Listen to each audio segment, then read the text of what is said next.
Good morning everyone. तो आज हम लोग dual nature of matter and radiation का लेक्चर नंबर 2 देखते हैं और यहाँ से हम लोग स्टार्ट करेंगे अभी Einstein's equations of photoelectric equation. Einstein's photoelectric equation से आज स्टार्ट करते हैं। Einstein's photoelectric equation, photoelectric equation, Einstein's photoelectric equation. So already we have studied that whenever radiations falls on any material or any element, okay, in any element, what happens? Suppose this is the radiation that is falling. Radiation. This radiation may be of any kind, and the energy of that radiation is given by h nu. Now, if suitable frequency, if light or if radiation of suitable frequency falls on the metal surface, what happens? The electrons present in the element, अगर उसको sufficient energy मिलेगा तो ये क्या हो जाएगा? ये free हो जाएगा। Okay, this will get free. Free जैसे ही हो गया फ्रॉम द सरफेस, उसके बाद क्या हो जाएगा? ये मूव करेगा कहीं पे। अगर यहाँ पे हम लोग कुछ दूसरा प्लेट लगा देते हैं, जैसे हम लोगों ने पढ़ा था in experimental study of photoelectric effect, इसमें क्या था? This was the collector plate, this was the collector plate and this was your emitter plate, emitter plate. तो यहाँ से जैसे रेडिएशंस गिरता है एच न्यू, तो यहाँ से इलेक्ट्रॉन्स फ्री हो गया और ये इलेक्ट्रॉन्स इस तरफ मूव करता है। तो जो बाहर से एनर्जी आया, बाहर से जो रेडिएशंस का एनर्जी आया, एक उसका जो कुछ पार्ट एनर्जी किस में कन्वर्ट हो गया? वर्क फंक्शन में कन्वर्ट हो गया। Some amount of energy got converted into work function. Work function क्या था? Minimum energy that is required to make an electron free from the surface. तो ये फ्री करने के लिए एक चला गया। सेकंड में क्या हो गया? इस इलेक्ट्रॉन में क्या आ जाएगा? जैसे ये मूव करेगा उसमें क्या आ जाएगा? काइनेटिक एनर्जी आ जाएगा। So what we can say, this energy E. तो आइंस्टाइन ने बताया था दिस एनर्जी जो बाहर से आ रहा है ये किसके बराबर होता है? एक तो कौन सा एनर्जी आ जाएगा? वर्क फंक्शन में कन्वर्ट हो जाएगा। कुछ दो पार्ट में डिवाइड हो गया, एक तो वर्क फंक्शन, साथ में एक काइनेटिक एनर्जी। और ये काइनेटिक एनर्जी कितना होता है? Maximum kinetic energy. ठीक है, इलेक्ट्रॉन्स मूव करेगा तो मूव करने से जो अलग अलग इलेक्ट्रॉन्स का अलग अलग वेलोसिटी होगा, जो इलेक्ट्रॉन्स का मैक्सिमम वेलोसिटी है उसका क्या आ जाएगा? काइनेटिक एनर्जी मैक्सिमम होगा। सो ये एनर्जी कहाँ से मिला? This energy it has got from the external radiation. Now what we can say, this external energy or the external radiation can be written as work function plus maximum kinetic energy. Now again we know H is equal to what? We can write this equation in this way. This is the main equation you can say. Okay, we can write this equation H nu, or okay, let us write this in terms of kinetic energy. Make this kinetic energy that is K maximum. Kinetic energy को कैसे लिख सकते हैं? अभी इसको हम लोग लिख सकते हैं E minus phi naught.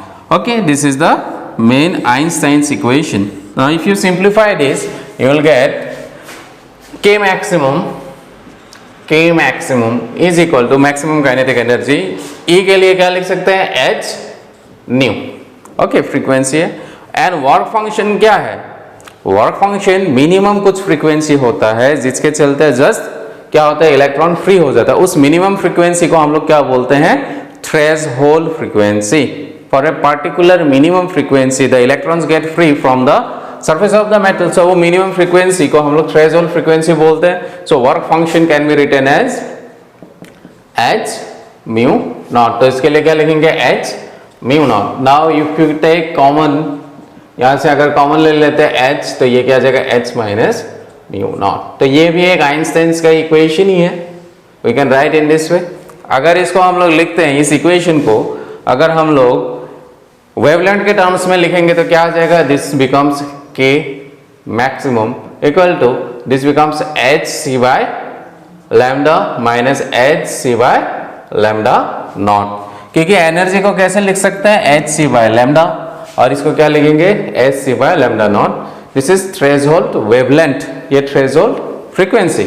Now if you take common maximum kinetic energy H C, तो ये क्या आ जाएगा? 1 by lambda minus 1 by lambda naught. इसको ऐसे भी लिख सकते हैं। So all this equations are your क्या है, काइनेटिक एनर्जी के लिए, maximum kinetic energy of the electrons के लिए हम लोग लिख सकते हैं। और इसी इक्वेशंस को हम लोग क्या बोलते हैं, Einstein's photoelectric equation. This is the main equation.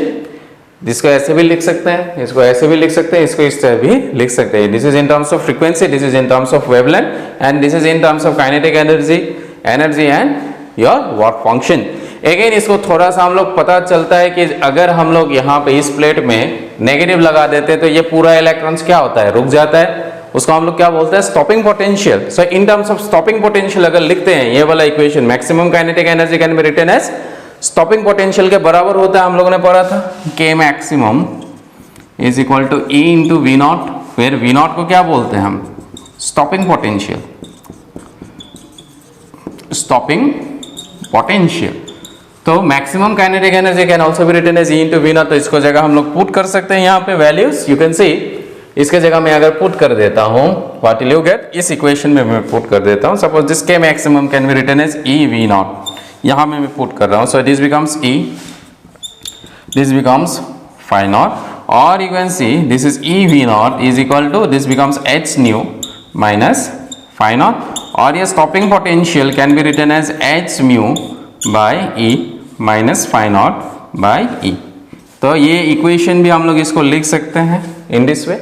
और अगर हम लोग एक मेटल के लिए देखा था graph in the previous class, इस तरफ क्या लेते हैं, stopping,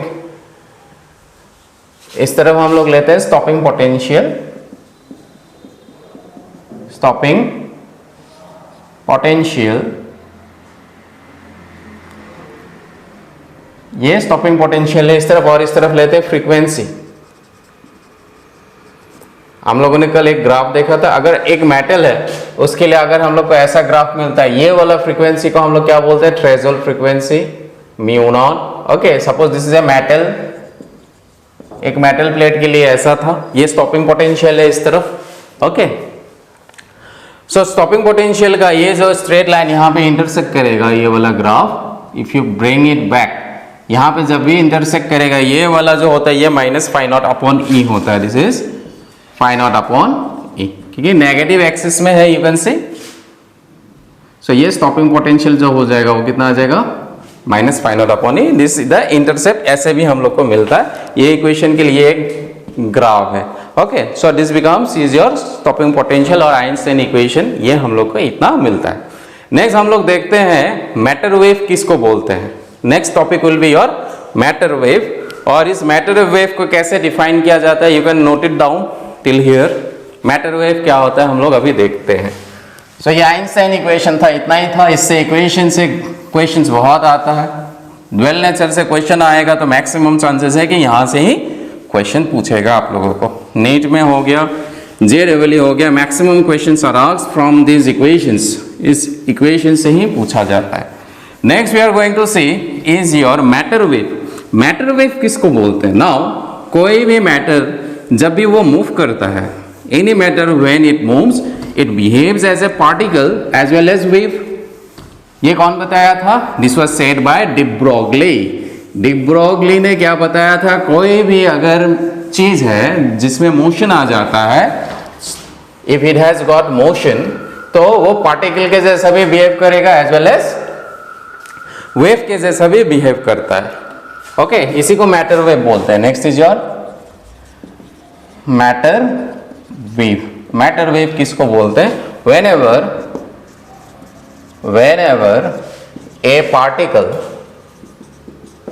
is under motion, it behaves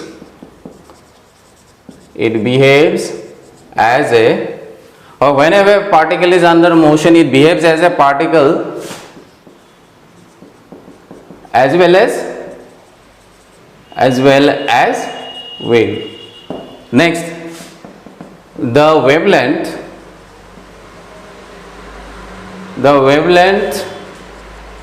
and the momentum of the particle is related by de Broglie's equation। जो de Broglie ने ये इक्वेशन दिया था, The wavelength and the momentum of the particle is related by de Broglie's wavelength, by de Broglie's equation भी बोल सकते हैं, which is lambda, ये क्या हो जाएगा, मैटर वेव का पार्टिकल का वेवलेंथ हो जाएगा. This is given by h upon mv, where h क्या है, Planck's constant. This is Planck's constant. m क्या है, मास. जिस पार्टिकल मोशन में रहेगा उसका मास और उसका वेलोसिटी हो जाएगा. तो इस इक्वेशन को हम लोग ऐसे भी लिख सकते हैं, lambda is equal to h and okay, ये मोमेंटम के लिए क्या यूज करते हैं हम लोग, p यूज करते हैं. So we can write this equation in this way. इस इक्वेशन को हम लोग बोलते हैं de Broglie's वेवलेंथ. ओके, कोई भी पार्टिकल होगा तो इसमें वेलोसिटी होगा, अगर वेव है तो इसमें वेवलेंथ आएगा. तो ड्यूअल नेचर आ गया. एक पार्टिकल जब भी मोशन में रहता है उसमें वेव कैरेक्टरिस्टिक भी होता है, कभी कभी वेव के जैसा बिहेव करता है, कभी कभी पार्टिकल के जैसा बिहेव करता है. जैसे वेव के जैसे बिहेव करेगा तो वेवलेंथ आ जाएगा उसमें, पार्टिकल के जैसे बिहेव करेगा तो क्या आएगा, उसका मास आएगा. Right. So in this way you can relate it. Now what we know, again इस इक्वेशन को थोड़ा सिंप्लीफाई करके लिख सकते हैं. Now what we know that kinetic energy के लिए फॉर्मूला क्या है, this is half of mv square. ना इस काइनेटिक एनर्जी को कैपिटल के यूज किया 1/2, हम लोग m से मल्टीप्लाई कर देते ऊपर नीचे तो m स्क्वायर v स्क्वायर, नीचे क्या आ जाएगा m कैंसिल गया, फिर से वही इक्वेशन मिलेगा. Now you can see this kinetic energy.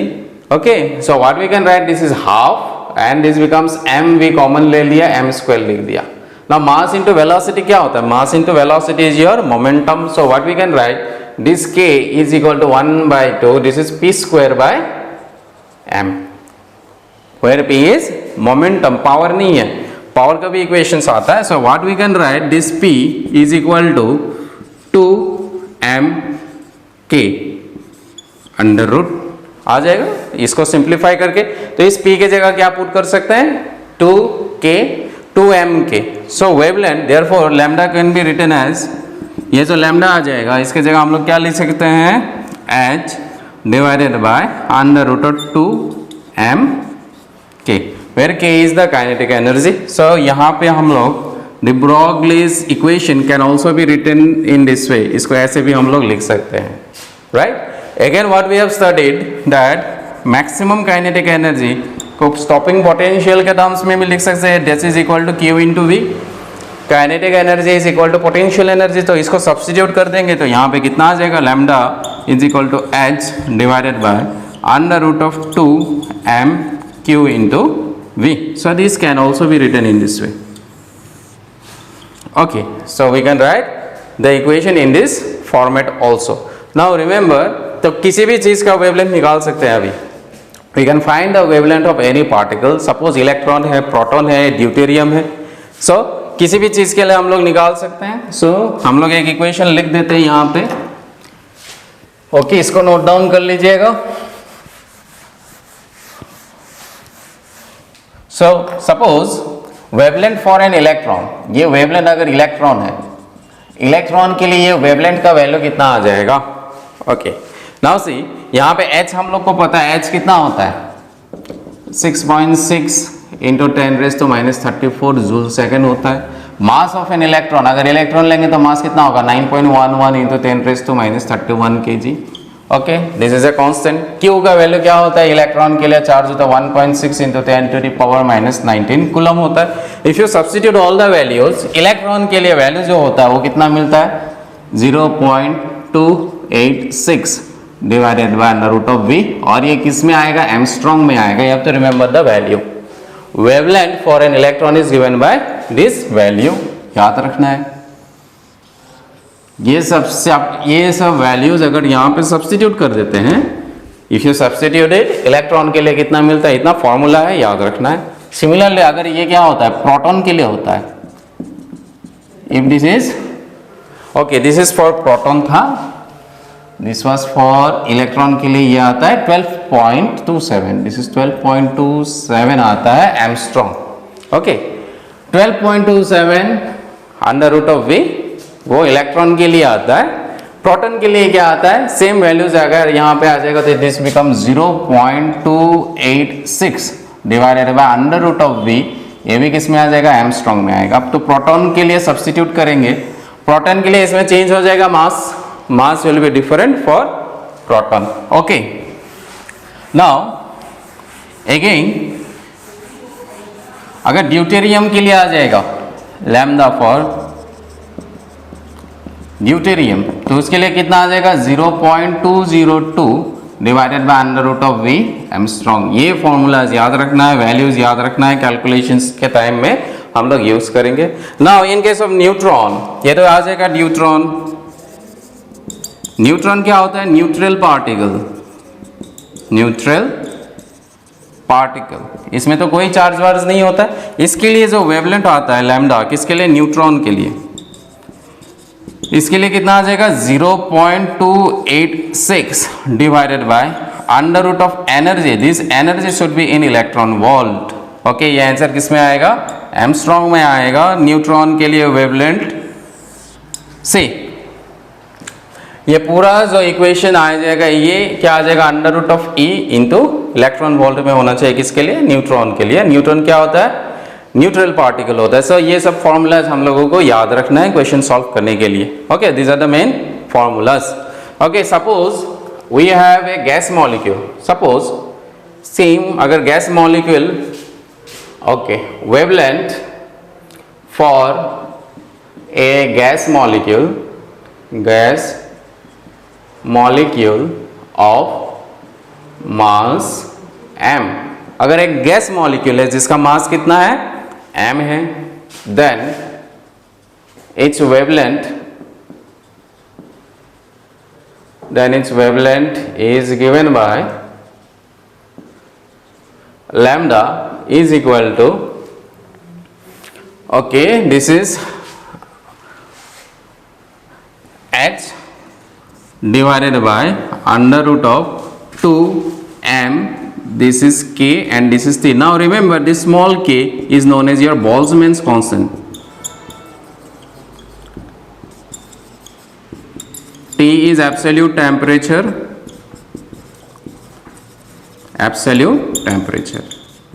Now ये फॉर्मूला याद रखना है, अगर कोई भी गैस मॉलिक्यूल होता है उसके लिए वेवलेंथ का वैल्यू कितना होता है, that is given by h under root of 2m/kT। ये काइनेटिक एनर्जी नहीं है, यहाँ पे ये क्या है, बोल्ट्जमैन्स कांस्टेंट है। वेरेज यहाँ पे जो k था कैपिटल के लिखा है, यहाँ पे स्मॉल के लिखा है। ओके, कैपिटल के लिखा है, एक स्मॉल के लिखा है, हम लोगों ने देखा था ये सब ऑलरेडी। ये कहाँ से आता है, फ्रॉम योर, जो हम लोगों ने काइनेटिक थ्योरी ऑफ गैसेस पढ़ा था, if you remember, that is kinetic energy half of mv² equal to कितना था, 3/2 kT।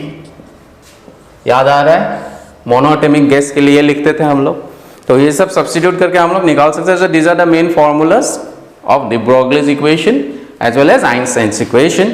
सो इसी फॉर्मूलाज के बेस्ड ये पूरा चैप्टर खत्म होता है। और इसके बाद 2-3 चीज होता है, थ्योरेटिकल बातें हैं, that is your deviation and Germer experiment.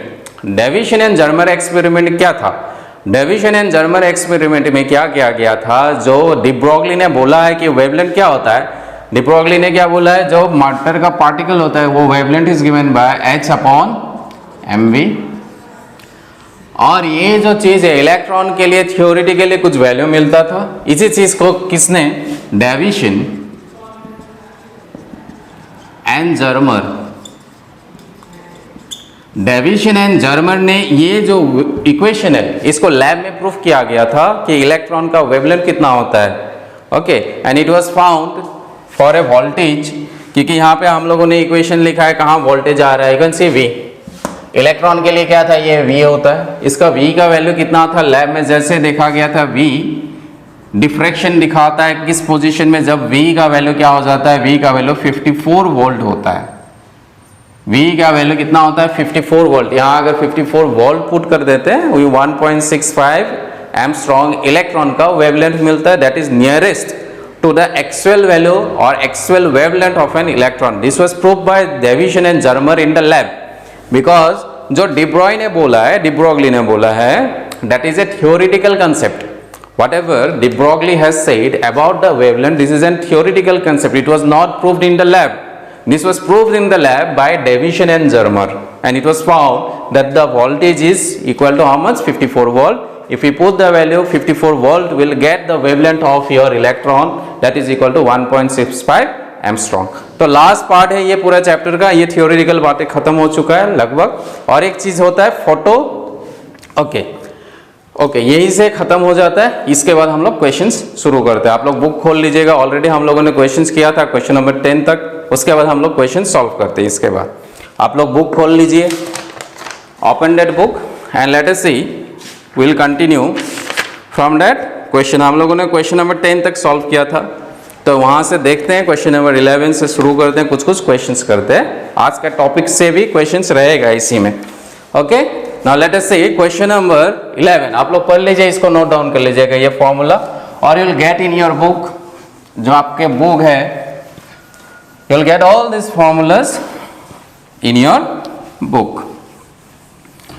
Now let us see the questions. Question number 11 क्या दिया हुआ है?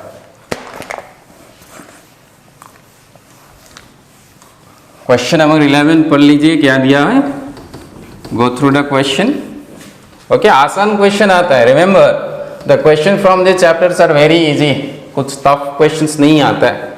Okay you will find it very easy, but exam में कहाँ पे कौन सा फॉर्मूला लगाना है, कौन सा कंसेप्ट लगाना है, ये थोड़ा सा ध्यान देना है.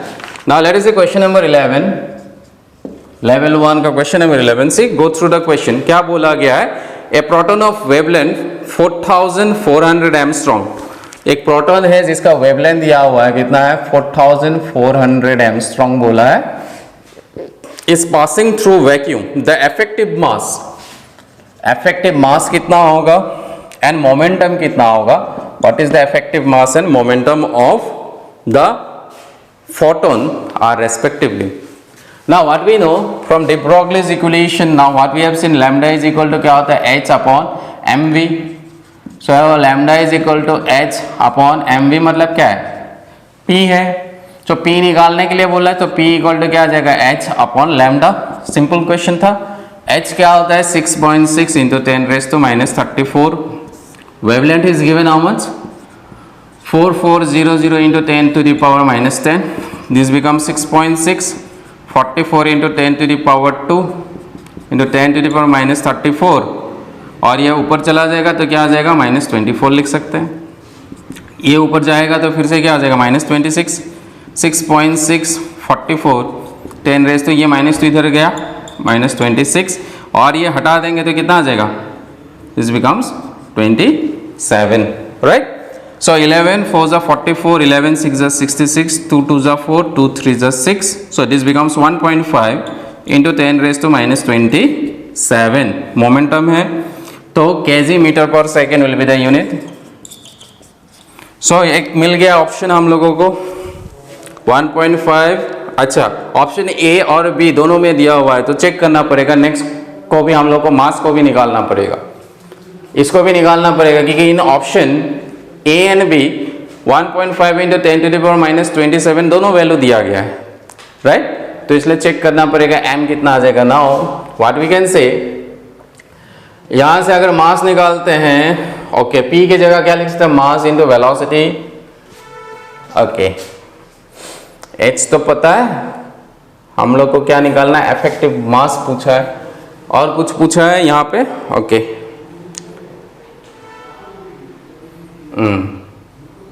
ओके इफेक्टिव मास P के लिए कुछ नहीं दिया हुआ है. ओके सो मोमेंटम हम लोग को पता है, फोटोन का मोमेंटम. P क्या है? मोमेंटम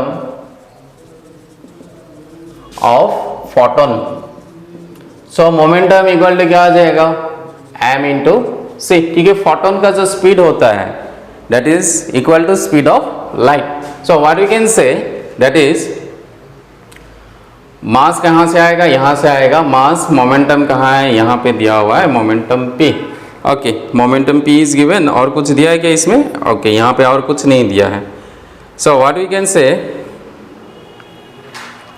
ओके, यहाँ से हम लोग को आ जाएगा मास, यहाँ से मास निकालने से P/c, P तो अभी निकाले हम लोगों ने, कितना है ये, this is 1.5, this is 1.5 into 10⁻⁻27 and speed of light is 3 into 10⁸8. Okay okay, so this becomes 1.5/3 into 10⁻⁻27 -8, तो -27 -8 कितना आ जाएगा, -35 हो गया, 8 ऊपर चला गया, 35 आ गया. सो दिस बिकम्स 15/30 10⁻⁻35. सो 15 से 2 टाइम्स जाएगा. So this becomes 0.5 into 10⁻⁻35. तो कहाँ दिया हुआ ऑप्शन, अच्छा इसमें 10⁻36 दिया हुआ है. So 5 into 10⁻⁻36. So will get this option in option number A. So 11 के लिए ऑप्शन क्या आ जाएगा, option A will be the correct answer for question number 11. Okay, okay, let us go to the next question. Question number 12. Go through the question. Question number 12 क्या दिया हुआ है, what is given in question number 12, just go through it.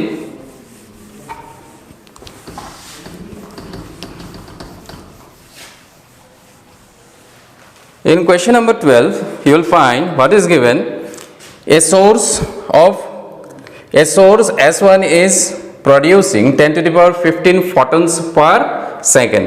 मतलब number of photons कितना निकल रहा है एक सेकंड में, 12 में बोला है नंबर ऑफ फोटॉन्स जो निकल रहा है वो 10⁻, कितना बोला है, 15 फोटॉन्स पर सेकंड. ओके, ये बोला गया. ऑफ वेवलेंथ, उसका वेवलेंथ दे दिया है, कितना दिया हुआ है, wavelength is 5000 angstrom, 5000 angstrom. Okay, another source S2, पहला सोर्स के लिए बोला है तो इसको N1 लगा देते सफिक्स.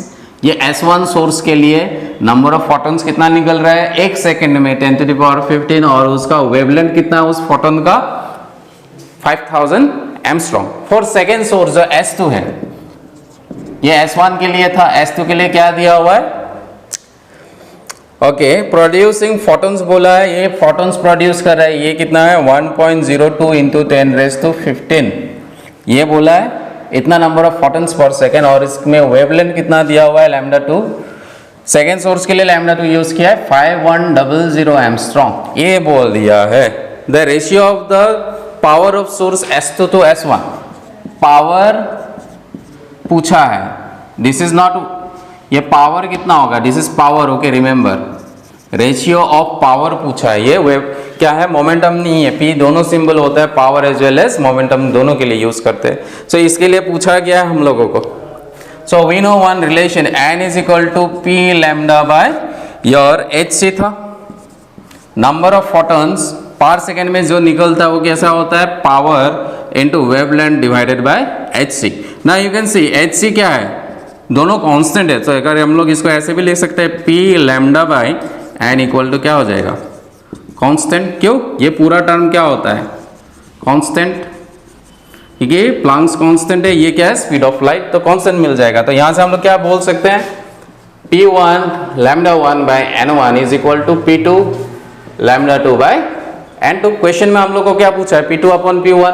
सो यहां से निकाल लेते हैं P2 by P1. So this will be equal to N2 upon N1 into λ1 by λ2. ना यहाँ पे वैल्यू पुट कर देते हैं, N2 कितना दिया हुआ है, N2 is 1.02 into 10⁻15 into λ1 is 5000 angstrom. Angstrom में ही है तो कैंसिल जाएगा, कन्वर्ट नहीं करने से भी चलेगा.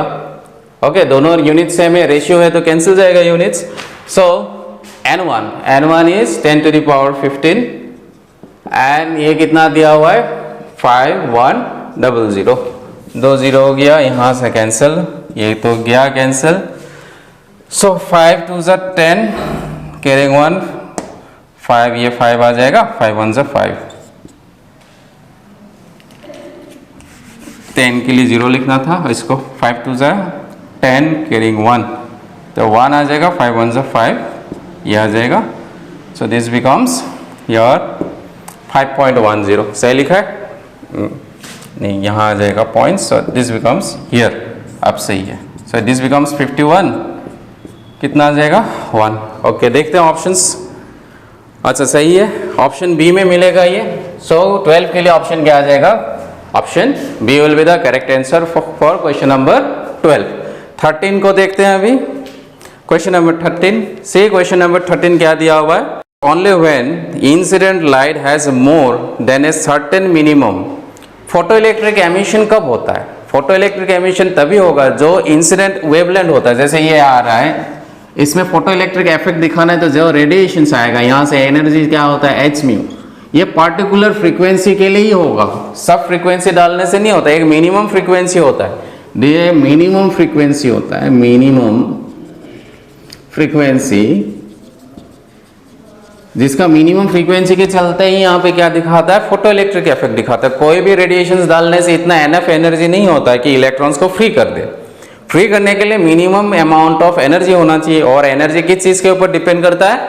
वो डिपेंड करता है वेव, ये फ्रीक्वेंसी ऊपर, क्योंकि ये एच क्या है? एच इज योर कांस्टेंट, उसके ऊपर तो डिपेंड नहीं करेगा फ्रीक्वेंसी। तो मिनिमम कुछ फ्रीक्वेंसी होना चाहिए, और इस मिनिमम फ्रीक्वेंसी को हम लोग बोलते हैं थ्रेशोल्ड फ्रीक्वेंसी। तो इसके लिए ऑप्शन क्या आ जाएगा? 13 के लिए, क्वेश्चन नंबर 13 के लिए आ जाएगा option B, that is minimum frequency. It should have some minimum frequency. Okay, let us see the next question. Let us see the next question.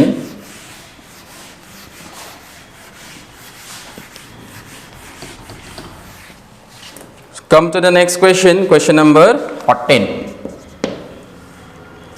14 में क्या दिया हुआ है?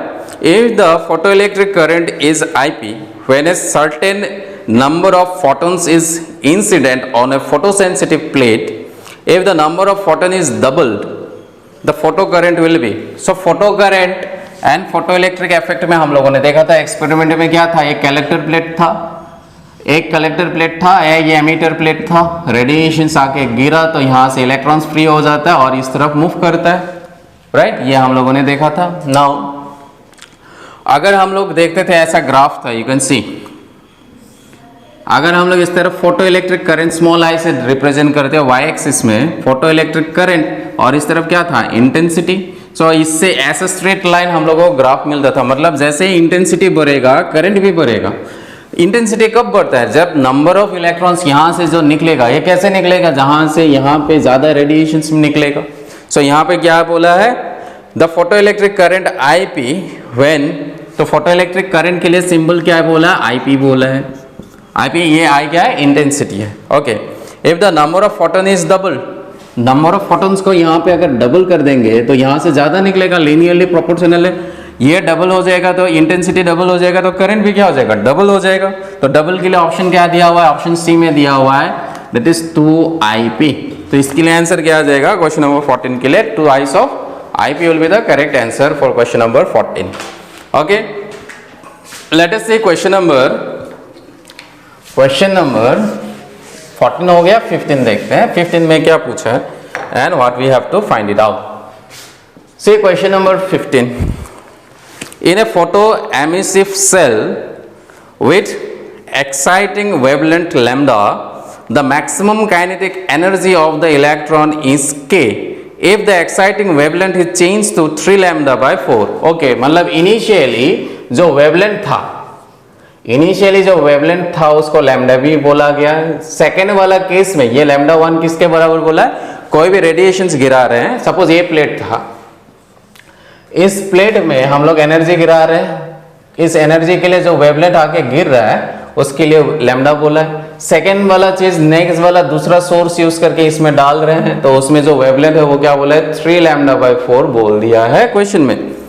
Okay, 3 lambda by 4, the kinetic energy of the first electron कितना होगा? इसमें wavelength ज्यादा है, इसके लिए काइनेटिक एनर्जी हम लोग बोल देते हैं। काइनेटिक एनर्जी इसके लिए क्या है? सपोज के डे से, इसके लिए काइनेटिक एनर्जी कितना है? इसके लिए काइनेटिक एनर्जी है सपोज के। सो क्या पूछा गया है? The kinetic energy of the first emitted electron. तो सबसे ज्यादा जो इलेक्ट्रॉन मूव करेगा फर्स्ट इलेक्ट्रॉन, उसका काइनेटिक एनर्जी कितना है? नाउ यू कैन ऑब्वियसली सी ये वेवलेंथ और ये वेवलेंथ दोनों गिर रहा है 3 लैम्डा बाय 4, तो काइनेटिक एनर्जी किसका मैक्सिमम होगा? तो इसके लिए इक्वेशन लिखते हैं हम लोग पहले के लिए from Einstein equation. Einstein equation ने क्या बताया था? दैट काइनेटिक एनर्जी, अभी लिखे थे कुछ देर पहले, K इज इक्वल टू क्या होता है? ई की जगह क्या लिख सकते हैं, H mu.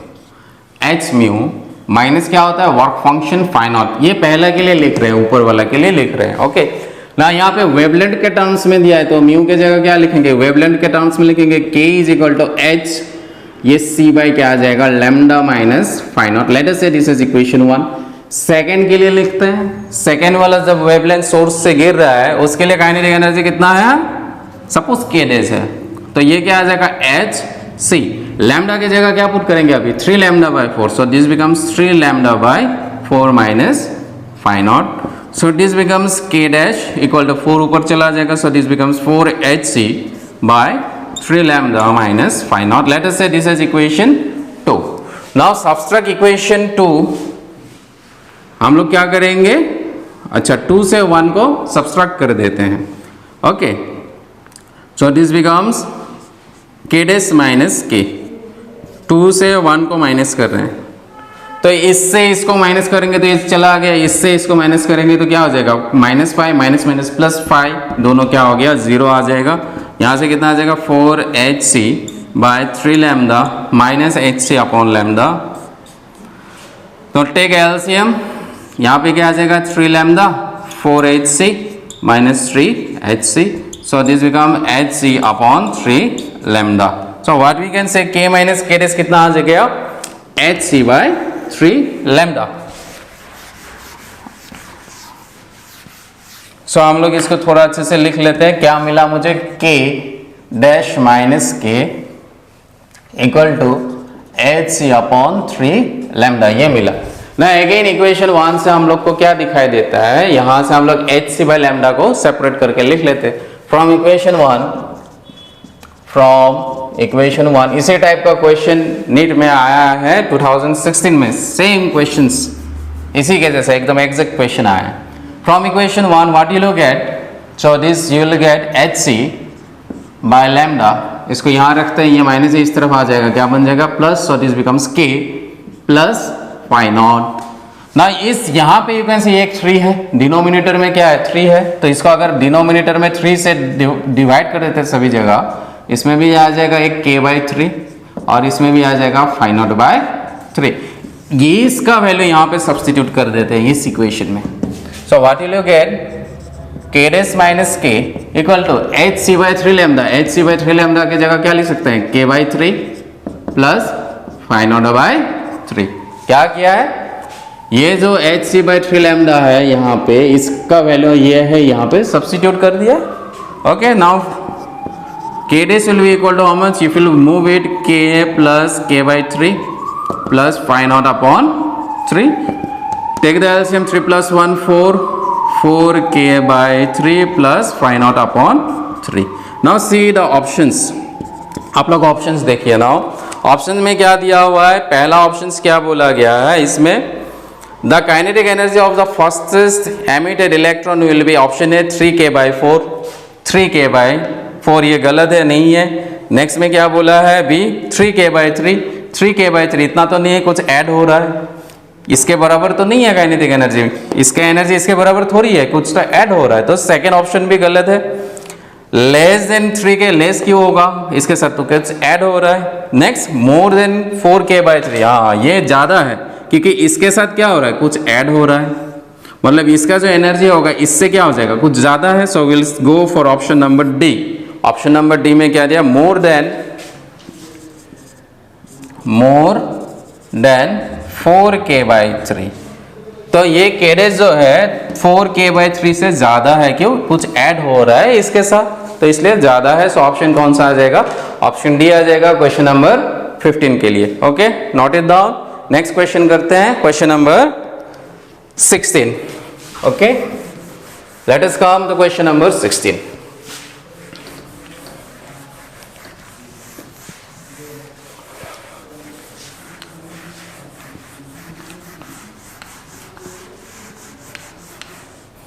Question number 16. What is given in question number 16? Light coming out from a distance tube filled with pure hydrogen falls on a cathode of photoelectric cell. अच्छा, फोटोइलेक्ट्रिक सेल में कैथोड में जाके क्या हो रहा है, light आके गिर रहा है। सो ये ऐसा था फोटो इलेक्ट्रिक इफेक्ट में। एक तो होता है collector emitter plate, collector plate, ये कैथोड है, एनोड है, लाइट आके गिर रहा है यहाँ पे, ये क्या गिर रहा है, हाइड्रोजन लाइट गिर रहा है, बोला हाइड्रोजन गिर रहा है, बोला light coming from A discharge tube filled with pure hydrogen, hydrogen से भरा हुआ है, falls on the cathode of the photoelectric cell। ये फोटोइलेक्ट्रिक सेल है, ये ऐसा नहीं है, फोटोइलेक्ट्रिक सेल में भी ऐसा ही होता है, एक थोड़ा सा कार्व होता है ऐसा, फोटोइलेक्ट्रिक सेल एक सेल है ऐसा, एक प्लेट होता है, ओके ये प्लेट है, ओके उसी के जैसा है। यहाँ पे हम लोग क्या रखते हैं, एनोड रखते हैं, और यहाँ पे ये कैथोड होता है, यहाँ पे हाइड्रोजन लाइट आके गिर रहा है, ओके। नेक्स्ट इसका एक्सटर्नल सर्किट भी हम लोग बना सकते हैं। Now they have asked the work function of the surface of the cathode, तो इसका जो वर्क फंक्शन है वो कितना बोला है, 4 इलेक्ट्रॉन वोल्ट बोल दिया है। Which of the following value of the anode voltage with respect to the cathode, तो इसका कितना होना चाहिए वोल्टेज, V कितना होना चाहिए with respect to the cathode likely to make the photo current zero। Photo current अगर जीरो है ना, मतलब यहाँ पे जैसे हाइड्रोजन लाइट गिरेगा, इससे इलेक्ट्रॉन्स निकलेगा, ये इलेक्ट्रॉन्स यहाँ आ जाएगा तो करंट फ्लो करेगा। तो इसका इस प्लेट का वोल्टेज कितना होना चाहिए ताकि ये जो इलेक्ट्रॉन्स है इसको रोक देगा, रोकने से क्या हो जाएगा, फ्लो ऑफ इलेक्ट्रॉन्स बंद हो जाएगा, तो करंट कितना हो जाएगा, करंट भी जीरो हो जाएगा। मतलब क्या पूछा है हम लोगों को, स्टॉपिंग पोटेंशियल कितना है ये पूछा है। इनडायरेक्टली क्या पूछा है, स्टॉपिंग पोटेंशियल कितना है, क्योंकि इस प्लेट अगर ये इलेक्ट्रॉन्स को रिपेल करेगा, इलेक्ट्रॉन्स आ ही नहीं सकता है, अगर इलेक्ट्रॉन्स नहीं आएगा तो करंट भी फ्लो नहीं करेगा, okay. Now what we know from Einstein's equation of photoelectric current is, हम लोग के पास क्या था, जो एनर्जी आ रहा है बाहर से ये वाला energy, this is equal to क्या होता है, ये किस में कन्वर्ट हो जाता है, एक तो कन्वर्ट हो जाता है वर्क फंक्शन और एक हो जाता है काइनेटिक एनर्जी में। तो हम लोग इसको कैसे लिख देते हैं, this is K plus phi naught maximum kinetic energy maximum. Maximum kinetic energy के लिए जगह हम लोग क्या लिख सकते हैं, स्टॉपिंग पोटेंशियल लिखते थे। सो के मैक्स इज इक्वल टू क्या लिख सकते हैं, E minus this is phi naught. ना ये जो एनर्जी होगा, ये एनर्जी किसका है, हाइड्रोजन आ रहा है उसके एनर्जी। हाइड्रोजन में जब इलेक्ट्रॉन्स एकदम इनर मोस्ट शेल में होता है तो इसका मैक्सिमम एनर्जी कितना होता है, मैक्सिमम एनर्जी होता है 13.6 इलेक्ट्रॉन वोल्ट। पहला सेल में, सेकेंड सेल में अलग, थर्ड सेल में अलग।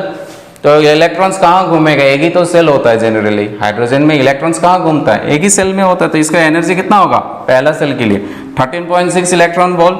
तो मैक्सिमम काइनेटिक एनर्जी कितना हो जाएगा 13.6 माइनस स्टॉपिंग पोटेंशियल कितना दिया हुआ है, दैट इज वर्क फंक्शन कितना दिया हुआ है 4 इलेक्ट्रॉन वोल्ट। इसको माइनस कर देते तो कितना मिलेगा 9.6 इलेक्ट्रॉन वोल्ट मिलेगा। ये काइनेटिक एनर्जी क्या होता है, यही क्या होता है स्टॉपिंग पोटेंशियल। स्टॉपिंग पोटेंशियल हम लोगों ने पढ़ा था, मैक्सिमम काइनेटिक एनर्जी किसके बराबर होता है, which is equal to stopping potential. इतना ही पूछा था, लेकिन क्वेश्चन में क्या पूछा है, ऑप्शन में क्या दिया हुआ है, ऑप्शन में देखो सभी में माइनस माइनस साइन लगा दिया है। क्यों, ये क्या होता है, इलेक्ट्रॉन्स को कब रोकेगा, इलेक्ट्रॉन्स को कब रोकेगा, जब ये प्लेट क्या होगा माइनस होगा।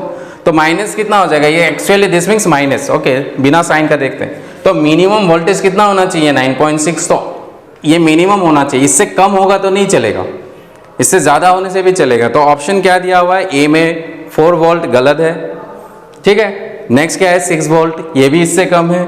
नेक्स्ट 8 वोल्ट, इससे कम है 10 volt.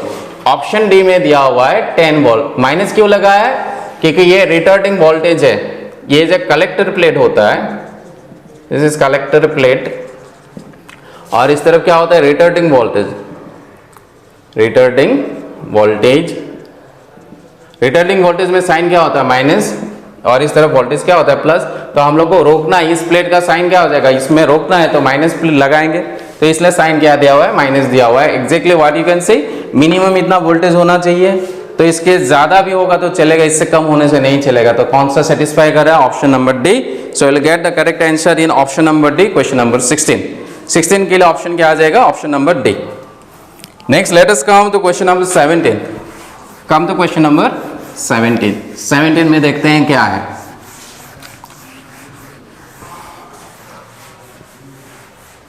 Question number 17, what is given?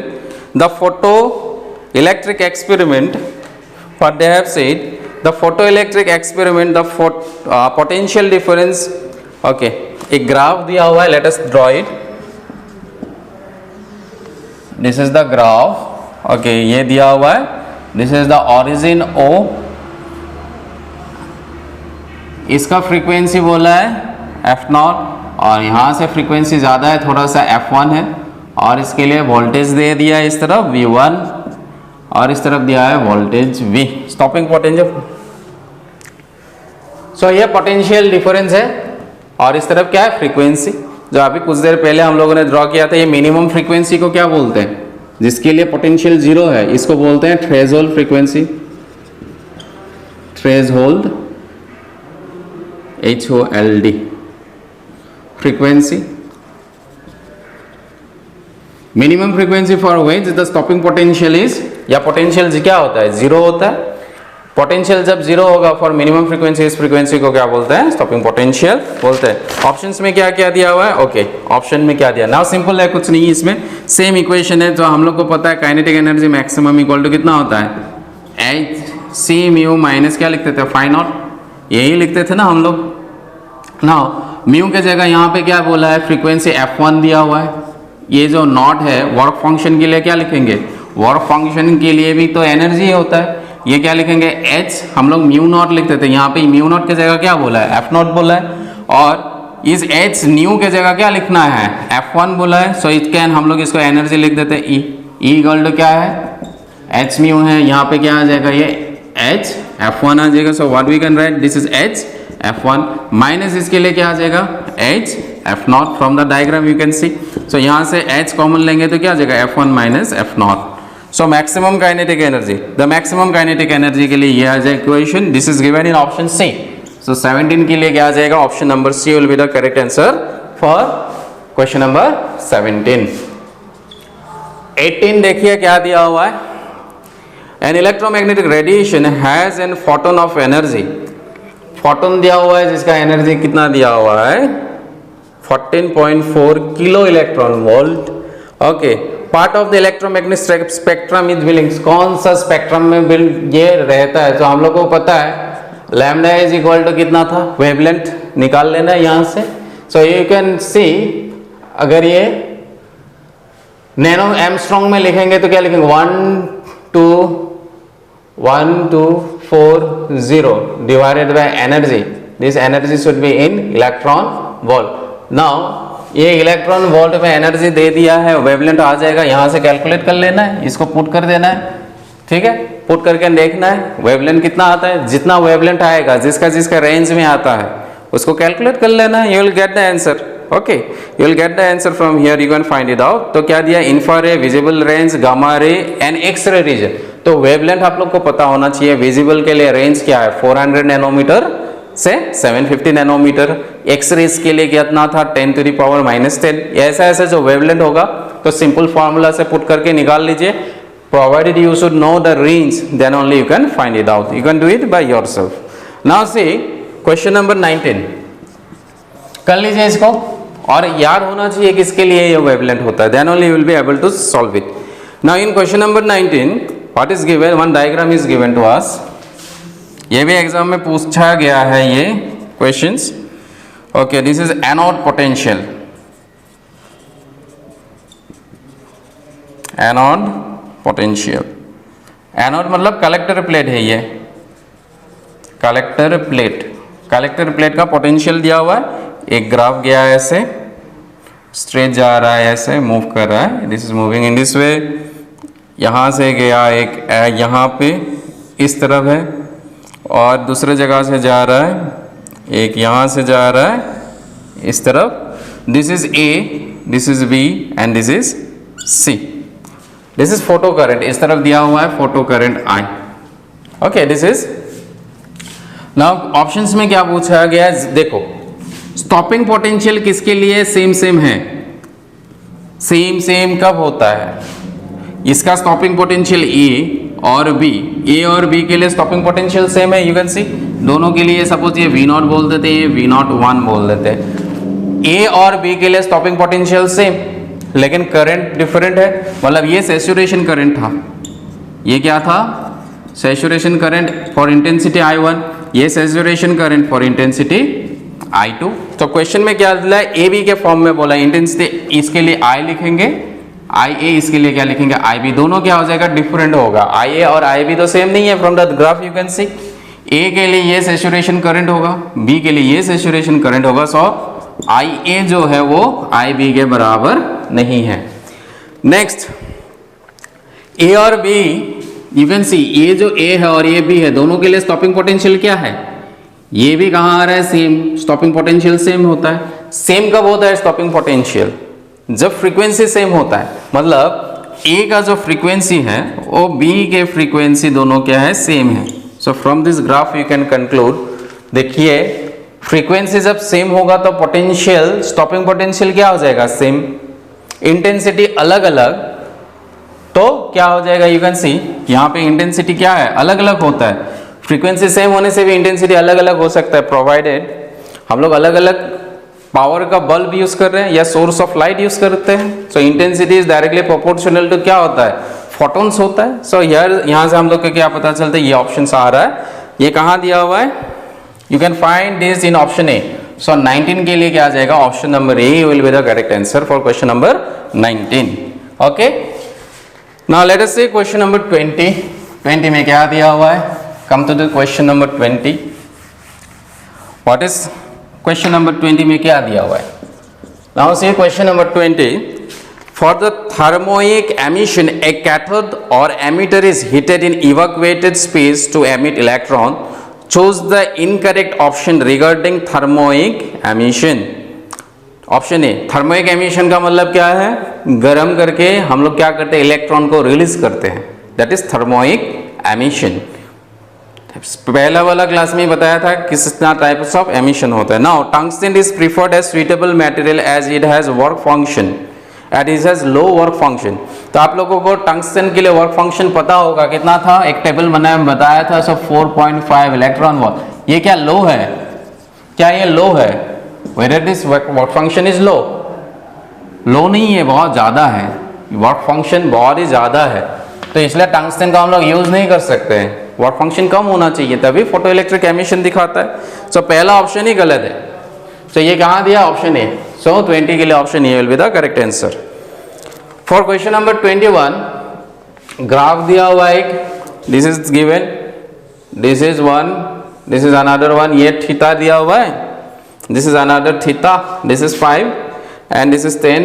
इस तरफ क्या दिया हुआ है, frequency, this is frequency and this is stopping potential, this is stopping potential. Okay, SP लिखा है मतलब स्टॉपिंग पोटेंशियल इस तरफ दिया है। क्वेश्चन में पूछा गया है, find from the figure below describing photoelectric effect we में इन्फर द करेक्ट डेट। यहाँ पे करेक्ट क्या है, ये सोडियम के लिए दिया हुआ है, ये एल्यूमिनियम के लिए दिया हुआ है। Sodium and aluminium both have similar threshold frequency. Threshold frequency same है क्या, सोडियम और एल्यूमिनियम के लिए अलग अलग है। इसका थ्रेशोल्ड फ्रीक्वेंसी इतना है, 5 है, इस एल्यूमिनियम के लिए थ्रेशोल्ड फ्रीक्वेंसी कितना है, 10 है, तो गलत है। Maximum kinetic energy for the metals depends linearly on the frequency.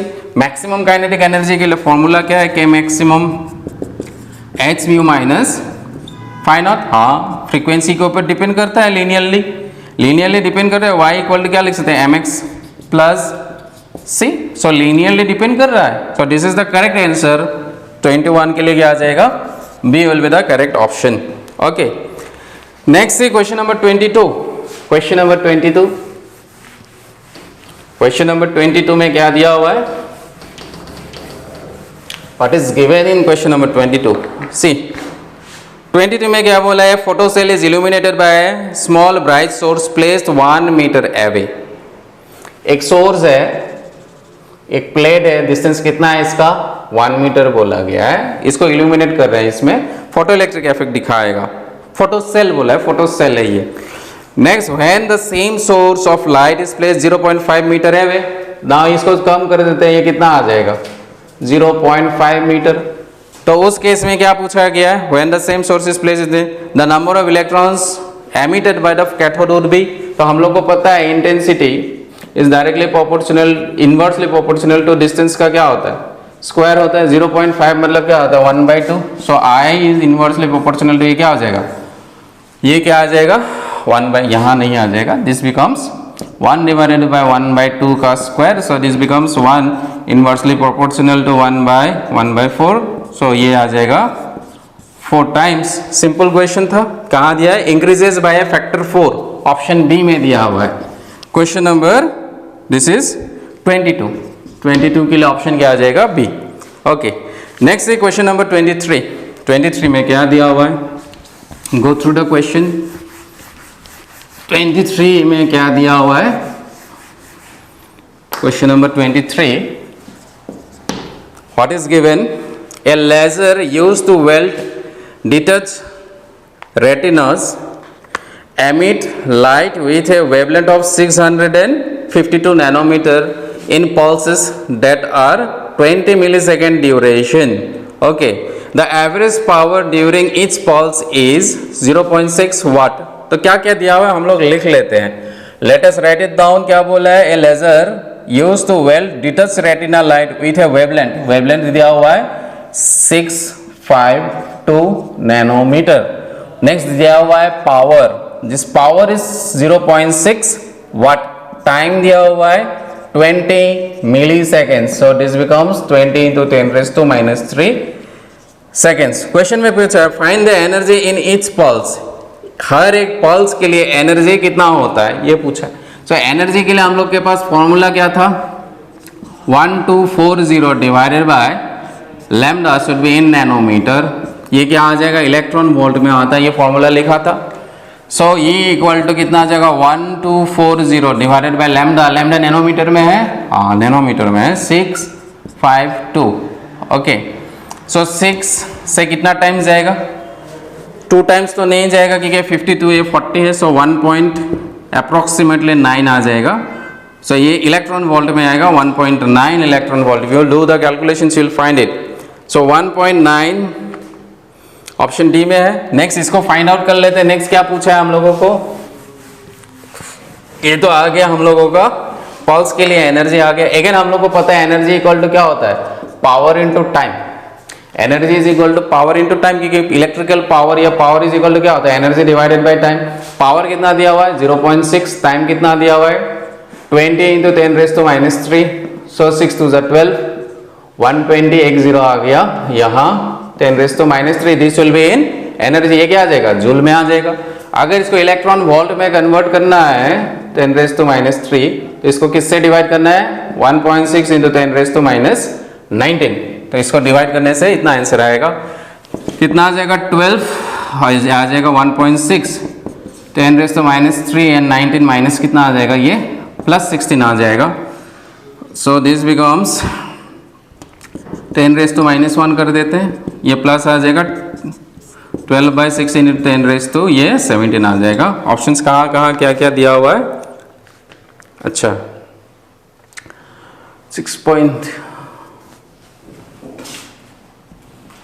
12.3, 16, 17, 18, 19. Okay, now 2 6 are 12, 2 8 are 16, 2 3 are 6, 2 4 are 8, 4 7 times आएगा, 2 टाइम्स मतलब 2 5, 0.7 इंटू 10⁻17। कहाँ दिया हुआ है ऑप्शन? अच्छा ये दिया हुआ इन ऑप्शन यू विल गेट 7.5। अच्छा मैंने ये कहाँ गलती है? 3/5, ये 7.5 ही आ जाएगा, इसमें 7.75 आ जाएगा। तो ये ऑप्शन दिया हुआ है, क्वेश्चन क्या आ जाएगा? 16। सो ऑप्शंस कहाँ दिया हुआ है? इन ऑप्शन डी विल फाइंड। तो इसके लिए क्या आ जाएगा? Option D. ये तो आ ही गया ऑलरेडी, इसको चेक करना था इसके साथ। सो एक डायरेक्टली हम लोग देख सकते हैं कि यहाँ से मिलता है। So similarly you can go through the questions. 25 भी सिमिलर है किसके जैसा? 15 के जैसा। सेम क्वेश्चन है, क्वेश्चन नंबर 15 एंड 25 सेम है, यू कैन सी। नेक्स्ट है क्वेश्चन नंबर 27, ये समझना जरूरी है। 27 में बोला क्या है? Tungsten has an work function of 4.8 electron volt. Tungsten का जो वर्क फंक्शन है वो कितना बोला गया है? This is said to be how much? This is said to be 4.8 electron volt बोल दिया है। नेक्स्ट क्वेश्चन में क्या पूछा है? we wish to use tungsten as photo cathode with 600 nano wavelength बोल दिया है। वेवलेंथ कितना दिया हुआ है? This wavelength is 600 nanometre. Okay, this is given. Work function दे दिया 4.8 इलेक्ट्रॉन वोल्ट, वेवलेंथ दिया, व्हाट शैल वी डू? ये फोटो इलेक्ट्रिक इफेक्ट दिखाने के लिए क्या होना चाहिए? फोटो इलेक्ट्रिक इफेक्ट दिखाने के लिए वर्क फंक्शन से हम लोग क्या नहीं, तो देखिए क्वेश्चन में क्या पूछा गया है। तो वर्क फंक्शन दे दिया 4.8 इलेक्ट्रॉन वोल्ट, वेवलेंथ कितना है, लाइट का कितना दिया हुआ है, 600 नैनोमीटर। मटेरियल कौन सा दिया हुआ है, ये टंगस्टन है। मतलब टंगस्टन में मिनिमम अमाउंट ऑफ एनर्जी कितना चाहिए, फोटो इलेक्ट्रिक इफेक्ट दिखाने के लिए कितना चाहिए, 4.8 इलेक्ट्रॉन वोल्ट। बाहर से जो रेडिएशन गिर रहा है उसका वेवलेंथ कितना है, 600 नैनोमीटर। अगर 600 नैनोमीटर हम लोग डालते हैं, क्या ये फोटो इलेक्ट्रिक इफेक्ट दिखाएगा? टंगस्टन में अगर कुछ नहीं करते क्या ये दिखाएगा? लेट अस सी। सो हम लोग को पास पता है एनर्जी, अगर ये इलेक्ट्रॉन वोल्ट में होता है तो हम लोग को क्या करना है, 1240, और वेवलेंथ कितना, ये नैनोमीटर में आने से ये हम लोग को पता है एनर्जी इतना होता है। So energy in electron volt is 1240, nanometre में वेवलेंथ कितना दिया है, 600 को कैंसिल जाएगा तो ये इसको कैलकुलेट करने से आ जाएगा 2.0 कुछ आएगा, इलेक्ट्रॉन वोल्ट 1 आएगा, 2 आएगा, एटलीस्ट कितना आ जाएगा, 2.0 इलेक्ट्रॉन वोल्ट। मतलब ये जो वेवलेंथ गिर रहा है, लाइट का वेवलेंथ जब गिरेगा किस में, टंगस्टन में, तो उसका एनर्जी इतना है, तो वो वर्क फंक्शन से क्या है, कम है, तो फोटो इलेक्ट्रिक इफेक्ट नहीं दिखाएगा। तो इसे ऐसे केसेस में अगर हम लोग को टंगस्टन ही यूज करना है और फोटो इलेक्ट्रिक दिखाना है तो क्या करना पड़ेगा, जो टंगस्टन मटेरियल है, दैट टंगस्टन मटेरियल को ऑक्साइड से लेयर बनाना पड़ेगा, बेरियम ऑक्साइड से एक लेयर देना पड़ेगा। तो क्या हो जाएगा, इसका जो वैल्यू हो जाएगा, ये जो वैल्यू हो जाएगा, ये क्या हो जाएगा, वर्क फंक्शन कम हो जाएगा, it will reduce. 4.8 electron volt से वो रिड्यूस होकर क्या हो जाएगा, इसके आसपास, इससे कम हो जाएगा, तो फोटो इलेक्ट्रिक इफेक्ट दिखाएगा। तो क्या बोला है, ऑप्शन नंबर बी में देखिए 27 के लिए क्या बोला, ऑक्साइड कोट टंगस्टन। तो ये क्या आ जाएगा, ऑक्साइड कोट टंगस्टन।